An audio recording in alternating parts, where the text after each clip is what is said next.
दोस्तों नमस्कार। सर्वप्रथम आप सभी को बहुत बहुत धन्यवाद। पिछले वीडियो में आपने बहुत सारे लाइक्स दिए, शेयर्स किए, कमेंट्स दिए और बहुत अच्छे फीडबैक्स भी मुझे दिए। इसी कड़ी को हम आगे बढ़ाते हैं। आज एक नए विषय पर बात करेंगे। जैसा कि मुझे सर्वाधिक फीडबैक आए थे वो एक चीज़ को लेकर आए थे कि ऑनलाइन बिज़नेस जिस तरह से बढ़ रहा है इससे हमारे काफ़ी छोटे दुकानदारों को काफ़ी दिक्कतें आ रही हैं। तो मेरा एक प्रश्न है दुकानदार भाइयों से कि क्या वाकई में आपको ऐसा लग रहा है कि ऑनलाइन से आपको बहुत ज़्यादा खतरा है या कहीं दिक्कत है? तो उसके लिए मेरा सर्वप्रथम आपसे एक सवाल है। क्या आप सब मुझे ये पूछकर बता सकते हैं कि आपके घर में कोई भी बच्चा या आपके घर का कोई सदस्य ऑनलाइन कोई भी सामान नहीं मंगाता है? अगर आपका जवाब है कि वाकई हमारे घर से कोई भी ऑनलाइन ऑर्डर नहीं होता है तो आपकी इस बात की शिकायत करना जायज़ दिखती है। लेकिन अगर आप स्वयं दुकानदार हैं और आपके घर में आज भी बच्चे या परिवार के अन्य सदस्य ऑनलाइन सामान मंगा रहे हैं तो फिर आप कैसे उम्मीद कर सकते हैं कि दूसरे दुकानदार आपकी दुकान से आकर सामान खरीदेंगे और ऑनलाइन नहीं मंगाएंगे? तो यह तो आपस की कड़ी है। अगर आप चाहते हैं कि आपके छोटे दुकानदारों का व्यवसाय ऐसा ही बना रहे तो सबसे पहले हमको शुरुआत करना पड़ेगी अपने घर से।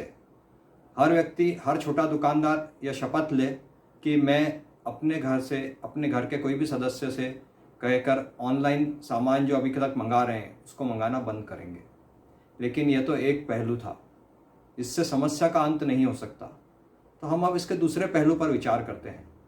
अगर हमारे घर के युवा सदस्य या आज की नई जनरेशन सामान को ऑनलाइन मंगा रही है तो क्यों मंगा रही है, इसका एनालिसिस करना ज़रूरी है, इसकी डिटेल समझना ज़रूरी है। इसमें अगर हम एनालिसिस करते हैं तो सबसे पहले एक पॉइंट आता है कि अगर हमारे युवा वर्ग ऑनलाइन सामान मंगा रहा है तो उसको क्या फ़ायदे हैं। सबसे पहला है कि उसका समय बचता है और उसको कन्वीनियंस है। समय कैसे बचता है? उसको उठ के दुकान तक नहीं जाना पड़ता है। और बड़े शहरों में अगर दुकान कोई जो ज़रूरत की सामान है उसकी दुकान पास में नहीं है तो काफ़ी दूर जाना और आना। और युवा साथी अगर बाहर रह रहे हैं तो हो सकता है उनके पास खुद का पर्सनल व्हीकल भी ना हो, तो इस तरह से उनका आने जाने का समय बचता है। दूसरा एक बड़ा पॉइंट है कि आज अगर आप दुकान से सामान लेना है तो 11 से 8 के बीच में ही लेना है। लेकिन ऑनलाइन ऑर्डर तो रात को 12 बजे बाद भी कर सकते हैं, सुबह 6 बजे भी कर सकते हैं, जब उनकी सुविधा है तब कर सकते हैं। तो एक कन्वीनियंस भी बहुत बड़ा मैटर है, तो इस पे ध्यान देना होगा। तो अगर इनको सुविधा देना है और आप अगर छोटे दुकानदार हैं तो इसके लिए आपके पास क्या ऑप्शन है? आप आपके जितने कस्टमर्स हैं उनका डाटाबेस बनाइए, उनको व्हाट्सएप कॉलिंग की और व्हाट्सएप पे ऑर्डर देने की सुविधा दीजिए और होम डिलीवरी भी दीजिए। मतलब व्हाट्सएप पे आप आपके कस्टमर्स का ऑर्डर लीजिए और उनको होम डिलीवरी का ऑप्शन दीजिए। तो आप कुछ हद तक इस समस्या का काउंटर पार्ट कर सकते हैं। दूसरा ऑप्शन आता है कि इनको डिस्काउंट्स ऑनलाइन पे ज़्यादा मिलता है। तो इसके लिए क्या ऑप्शन है? क्योंकि ऑनलाइन वाले खरीदी बड़े पैमाने पर कर रहे हैं, उनको डायरेक्ट मैन्युफैक्चरर से खरीद रहे हैं, डिस्काउंट ज़्यादा मिल रहा है, वो कस्टमर को डिस्काउंट पास कर रहे हैं। आप छोटे दुकानदार क्या करेंगे? छोटे दुकानदार ये कर सकते हैं कि आप भी अपनी पूरी परचेज कैश में करें और मैन्युफैक्चरर से या जो भी आपके होलसेलर हैं या डिस्ट्रीब्यूटर हैं, डीलर हैं, उनसे ज़्यादा डिस्काउंट लेने की कोशिश करें और उस डिस्काउंट का थोड़ा भाग, कुछ भी % आप कस्टमर को पास ऑन करने की कोशिश करें। तो इस समस्या से भी थोड़ा सा आप लड़ सकते हैं। तीसरी बात ये आती है कि जब आपको ऑनलाइन ऑर्डर करते हैं हमारे युवा साथी तो उनको बहुत सारे ब्रांड्स का कंपैरिजन मिलता है, प्राइसिंग कंपैरिजन मिलता है। तो इस कंपैरिजन को हो सकता है हम उस दुकान में सारे ब्रांड नहीं रख रहे हो जितने उनको चाहिए या उनकी चॉइस पूरी नहीं हो रही है। इसके लिए तो शायद हमारे पास रिटेल में कोई ऑप्शन नहीं है कि उनकी इस मांग को पूर्ति कर सके। चौथा ऑप्शन आता है पेमेंट। आज हम छोटे दुकानदार हैं तो आज भी हम चाहते हैं कि सारा व्यवहार कैश में करें, लेकिन ज़माना बदल रहा है, युवा साथी कैश में व्यवहार नहीं करना चाहते। तो आप कहेंगे हम debit card, credit card accept करते हैं, वो भी उनके लिए आउटडेटेड हो चुका है। तो आप कहेंगे हमने पेटीएम से एक्सेप्ट करते हैं, शायद युवा साथियों के लिए पेटीएम भी आउटडेटेड है। अब यूपीआई का ज़माना है, नए साथी सिर्फ मोबाइल लेकर चलते हैं, वही उनका पेमेंट मोड है, वही उनका वॉलेट है और यूपीआई से पेमेंट करना चाहते हैं जो ऑनलाइन पोर्टल सब लेते हैं। तो अगर आप छोटे दुकानदार हैं तो सबसे पहले यूपीआई से पेमेंट लेना शुरू कीजिए। यह ऑप्शन भी युवा साथियों को चाहिए। उसके बाद एक अंतिम प्रश्न ये आता है कि जब ऑनलाइन पे युवा साथी ऑर्डर करते हैं तो उन्हें हर प्रोडक्ट के नीचे रिव्यूज़ मिलते हैं। मतलब यह प्रोडक्ट किसी ने पहले ख़रीदा है तो वो अपने रिव्यूज़ वहाँ पे पोस्ट करता है। रिव्यूज़ से मतलब ये है कि प्रोडक्ट की गुणवत्ता कैसी है, प्रोडक्ट अच्छा है नहीं है, कैसा उसका एक्सपीरियंस रहा, वो सब वहाँ पे पोस्ट होता है। तो आज की तारीख में हमारा युवा वर्ग इमोशन से या भावनाओं से खरीदी नहीं करता, अपने दिमाग का यूज़ करके खरीदी करता है, रिव्यूज़ को देखता है और रिव्यूज़ से वो सेटिस्फाई होता है तो प्रोडक्ट ऑर्डर करता है। तो रिव्यूज़ का ऑप्शन हम छोटे दुकानदार के पास शायद नहीं है, यह भी एक बहुत बड़ा समस्या है।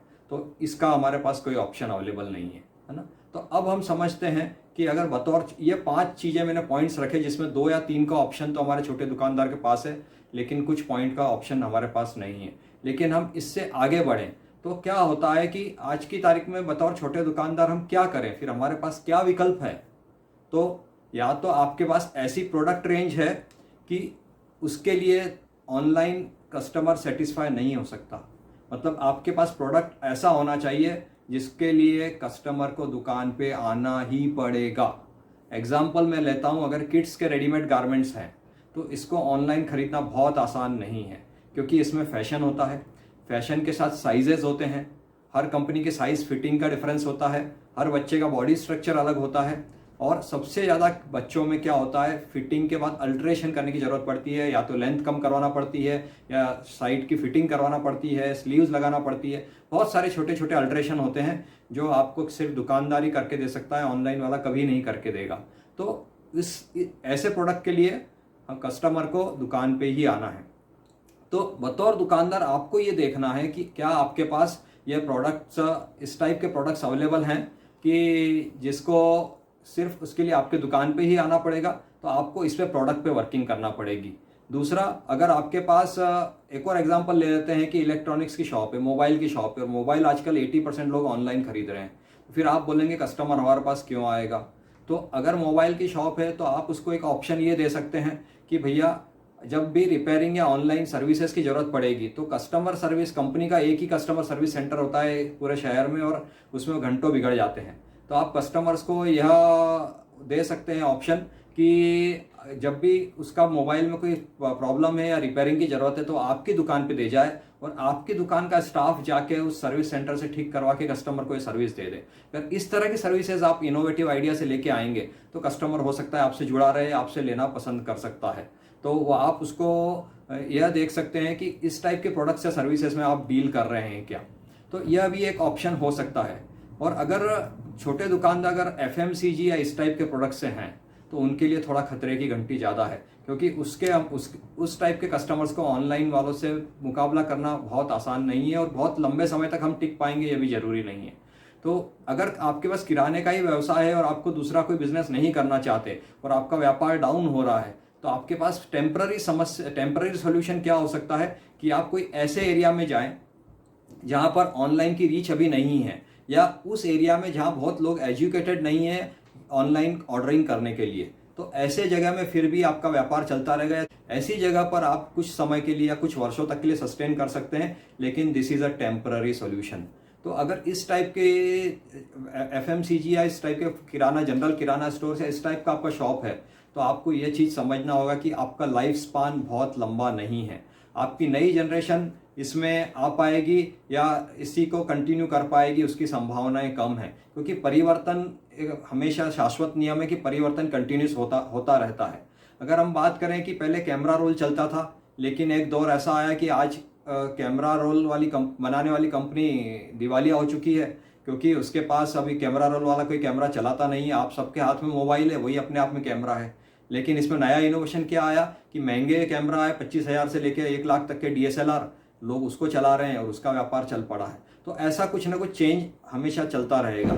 उसी तरह हम बात करें, एक एग्जांपल और दे रहा हूँ मैं आपको रेस्टोरेंट्स का, कि रेस्टोरेंट पहले कैसे होते थे कि रेस्टोरेंट के लिए आपको खोलना है तो बहुत जगह चाहिए, फर्नीचर चाहिए, सब कुछ तामझाम चाहिए, सब कुछ अच्छा चाहिए। लेकिन आज आपके पास किसी एक कमरे में हाइजीनिक किचन है तो आपका रेस्टोरेंट चालू है, क्योंकि ऑनलाइन उबर, जोमेटो, स्विगी यह सब सर्विसेज दे रहे हैं और आप अपने आप में एक कमरे में रेस्टोरेंट चला पा रहे हैं। यह क्या है? परिवर्तन है। तो आपको अगर ऑनलाइन से थ्रेट है तो दो चीज़ें हैं, या तो आप उस ऑनलाइन बिजनेस का हिस्सा बन जाइए, क्योंकि आने वाले समय में यह होगा कि अभी तो ग्रोसरी तक है, लेकिन आने वाले समय में फ्रूट्स वेजिटेबल्स ये भी धीरे धीरे ऑनलाइन पे शिफ्ट हो रहा है। तो या तो आप ऑनलाइन कंपनीज के वेंडर बन जाइए, ये ऑप्शन है, ताकि ऑनलाइन कंपनीज आपसे लेके डिलीवरी करें, या आप अपना बिजनेस मॉडल ऐसा डेवलप कीजिए कि आपके आसपास के एरिया में आपके संबंध बहुत अच्छे हों, आप ऑनलाइन ऑर्डरिंग उनके लिए करें, व्हाट्सएप पे ऑर्डर लें, उनको सर्विसेज दें, ताकि कस्टमर सेटिस्फाई होकर ऑनलाइन पे शिफ्ट ना हो। और तीसरा ऑप्शन ये है कि आप देख लीजिए आपके बिजनेस की स्पान कितना बचा है, आप उसी में संतुष्ट हैं तो कितने साल तक आप कर पाएंगे, या आने वाली जनरेशन के लिए बिजनेस को मॉडल को चेंज करना होगा, या वो कोई नए काम में शिफ्ट हो जाएं। तो देखिए साथियों, हर चीज़ को कहीं एक्सेप्ट भी करना पड़ेगा। खाली विरोध करने से हम बोले कि ऑनलाइन बिजनेस को बंद करवा पाएंगे तो ये पूरी दुनिया में कहीं भी संभव नहीं है। लेकिन अगर यह नहीं करवा पाएंगे तो हमारे पास ऑप्शन क्या है? तो हमारे पास ऑप्शन ये है कि अभी लॉकडाउन का खाली पीरियड मिला है, इसमें 1 महीना और हो सकता है लॉकडाउन कई शहरों में चले।